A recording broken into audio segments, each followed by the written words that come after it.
Olá pessoal do YouTube, tudo bem com vocês? Estamos aqui no vídeo 2, tá, da nossa... É uma continuação do vídeo passado ali, onde eu estou mostrando para vocês como é que você cria uma tabela especial aí, calculada, né, para você colocar barras de totais em qualquer gráfico que você quiser dentro do Power BI, tá?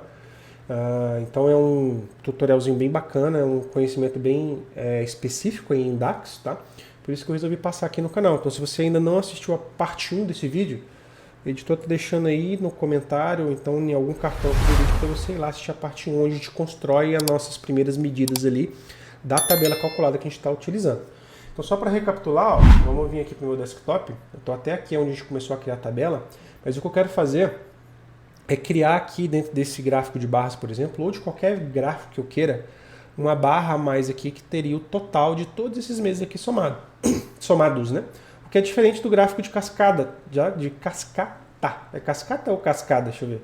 É waterfall, né? Que é o gráfico de cachoeira, vamos dizer aí, mas em português é cascada, né?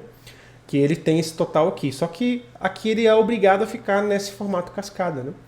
Então a gente quer utilizar isso em qualquer tipo de gráfico, como por exemplo esse gráfico aqui de barras, e eu vou mostrar para vocês como que você pode aproveitar isso até para fazer algumas coisas mais especiais aí, tá? Umas coisas mais estilizadas aí no seu relatório, tá? Então vai ser uma barrinha a mais aqui.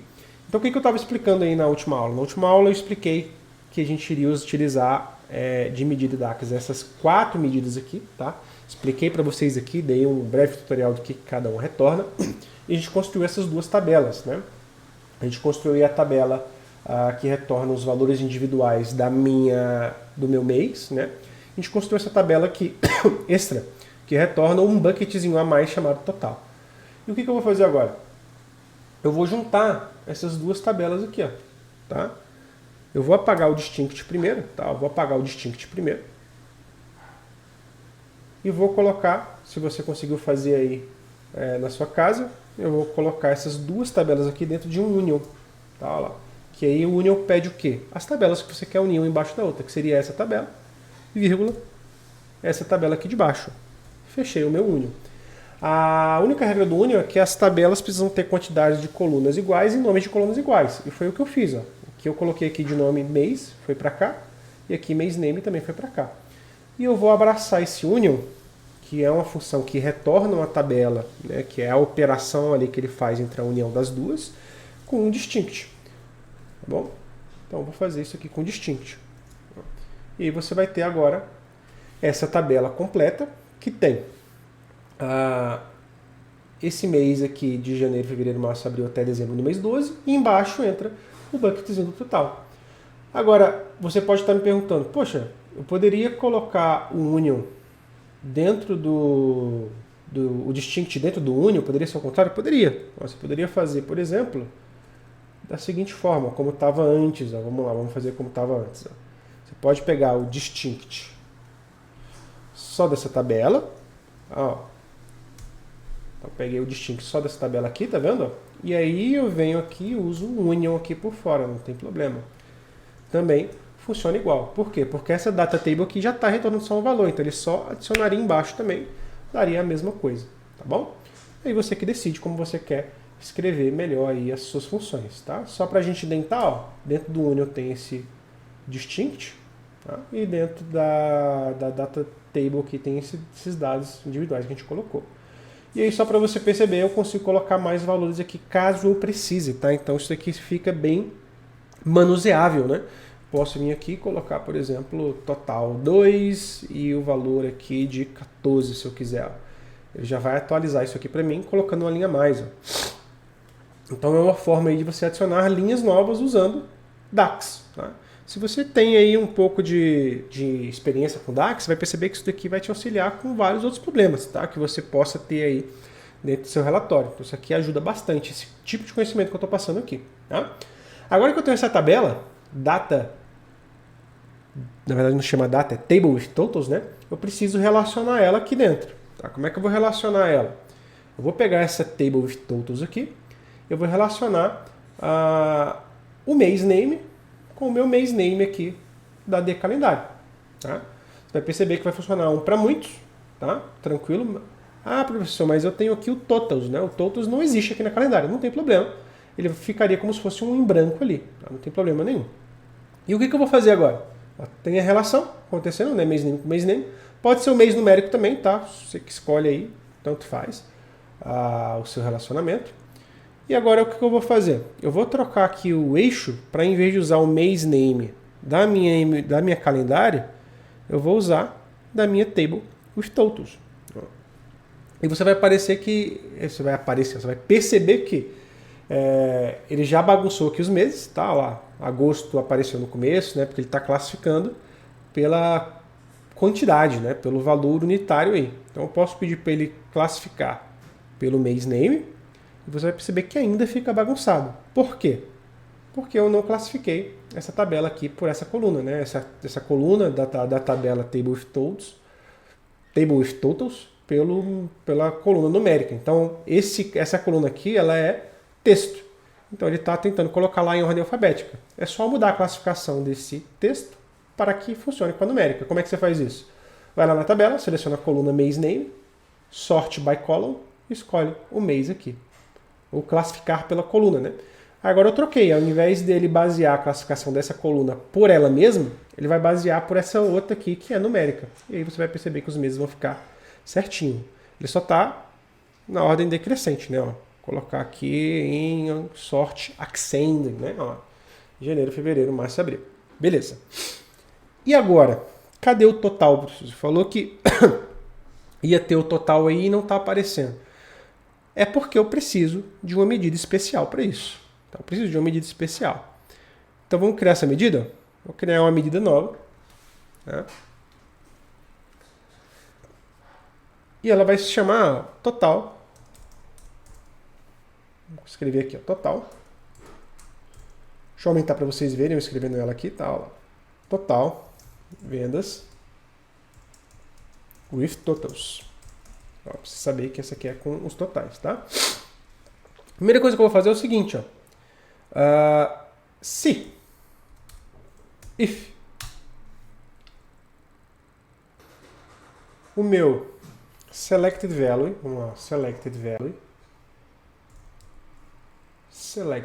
cadê o meu selected value? Tá aqui, ó. O que o selected value faz? Ele verifica e retorna true ou false se existe ou não um valor selecionado de uma coluna que eu especifico.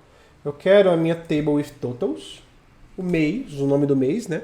Eu quero saber se ela é igual a total, que é o valor que eu coloquei lá dentro, né? Se for igual a total, eu quero que ele coloque o valor 0. Se não, eu quero que ele mostre a medida mesmo ali padrão, que é a minha total vendas atacada, né? Então vamos colocar lá, total vendas atacada, tá? Fechei a minha condicional aqui, ó. Então vamos recapitular o que eu fiz nessa medida. Primeiro, se o valor da minha table of totals, que agora é o novo eixo aqui, tá? É o novo eixo. Por que não está aparecendo total aqui? Porque não existe valor para ele, está blank. Né? Então o que eu estou fazendo? Se esse valor aqui for o total, eu não quero mais que seja branco. Eu estou especificando que eu quero que seja 0 agora, e não mais blank. E se não for, aí você mostra a venda normal, que é o que já está acontecendo aqui. Né? Vamos testar para ver? Ó, vou confirmar isso daqui. Tá? Criei a medida. A primeira medida foi criada. Agora eu tenho que substituir aqui. Né? Então vou substituir no eixo Y para essa minha medida aqui, chamada total vendas with totals. Ó. Pá. Aí repara que já vai aparecer aqui ó, o bucket total. Só que, o que eu quero? Eu quero mostrar o total geral. Eu posso colocar o que eu quiser aqui agora, aqui o céu é o limite. Mas, para mostrar o total geral, o que a gente vai fazer? Ó? Vamos voltar nessa medida que já está aqui para mim. Vou criar uma variável aqui, chamar ela de total. Ela vai ser igual ao meu calculate da total vendas balcão. É esse cara aqui, atacado, perdão, né? Balcão é atacado, né? Só que ele não vai respeitar mais os filtros da minha calendário. Tá? Então, eu estou fazendo aqui um total geral. Vou dar um return aqui. Tá? Return. Depois que você cria uma variável, você tem que dar o return para você especificar o que você quer que seja retornado aqui depois que você cria a variável. Né? Então, esse total aqui que eu criei, ele está pegando essa medida e está desrespeitando os filtros da calendário. Ou seja, ele não vai mais respeitar esses filtros de mês aqui. Né? E eu vou pedir para esse total aparecer, em vez do 0, aqui. Ó. Vamos ver se funciona. Vou dar um OK. Está calculando, está processando. working on it. Tá aí o meu total geral lá. Então repara que eu tenho dezembro, agosto, janeiro e eu tenho agora o total. Vou colocar até um data labels aqui para vocês verem. Ó. Então ele está mostrando ó, lá 5K, 5K, 6K e aqui é o 73K que é a soma do total geral. Tá? Então é isso que está acontecendo. Eu posso fazer uma média ponderada aqui e agora o céu é o limite. Eu posso criar qualquer variável aqui, tá? O que eu quiser. E o mais maneiro é que os filtros aqui todos funcionam. Então, se você criar aqui, por exemplo, um slicer, vou criar um slicerzinho aqui, um segmentador de dados, eu vou colocar os meses aqui, ó. Vou colocar o mês. Vou colocar o mês name, né? Mês name aqui, ó. Mês name, tá? Vou formatar ele bonitinho. Vamos colocar aqui Slice Settings. Vou colocar para ser um drop-down. Pronto. Então, se eu vim aqui e escolher, por exemplo, janeiro, ele vai mostrar o meu janeiro aqui e o total geral. Mas aqui ele está mostrando só janeiro. Eu posso, se eu quiser, pedir para ele respeitar só esses filtros aqui que são selecionados dentro desse segmentador. Posso usar um All Selected de linha ao invés de um All. Posso usar um Keep Filters, né? Dá para fazer coisa pra caramba, né? Dá para você fazer esse acumulado aqui geral. Como é que eu faria isso? Vou mostrar como extra aqui para vocês. Eu poderia trocar essa medida aqui, ó. Cadê meu total vendas with totals? Poderia usar Keep Filters, tá? A função Keep Filters ela é a mais recomendada para essa ocasião. Mas aqui no caso, se eu usar o All Selected, qual que é a diferença da All para All Selected? A All Selected, ela respeita os filtros externos. Como assim? Aqui dentro eu tenho filtros internos. Ela não respeita. Mas o Slicer é um filtro interno. Perdão, externo. Deixa eu recapitular, não confundir. Aqui dentro eu tenho filtros internos. Então a All Select não respeita os filtros internos. Ela respeita os filtros externos. Né? O Slicer, ele é um filtro externo. Então ela respeitaria o filtro do Slicer aqui. Então o que isso quer dizer? Quer dizer que a única diferença da All para All Selected é que a All Selected ela vai respeitar o filtro do Slicer, que é um filtro externo do visual que está aplicado à medida. É basicamente isso. Então agora a diferença, se eu clicar aqui em janeiro, ele vai mostrar o total só de janeiro, olha lá. 5.2, fica igualzinho. E o legal é que eu posso acumular. Quero ver só janeiro e fevereiro. Ele vai mostrar para você os dois juntos aí, somados. Ó. E qualquer mês que você quiser. Março, abril até dezembro aí. Você pode somar meses separados também. Eu quero ver com dezembro ali, ó. Ele soma para você, porque você fez isso na sua medida. Então tá aí, essa que é a ideia, tá? Espero que vocês tenham gostado. Isso aqui é muito bacana, cara, vai fazer muita coisa aqui. Eu vou até pensar nos vídeos auxiliares que eu posso criar aqui no canal em relação a isso, o que você pode fazer a mais com isso daqui também. Você pode mostrar só uma barra de total, se você quiser, que respeita também os segmentadores, então dá para fazer coisa pra caramba aqui. Espero que você tenha gostado desse vídeo. Se gostou, não se esquece de deixar seu like, se eu gostei aqui, e se inscrever no canal para você não perder nenhum vídeo. Então é isso, que Deus abençoe vocês. Até a próxima. Tchau, tchau.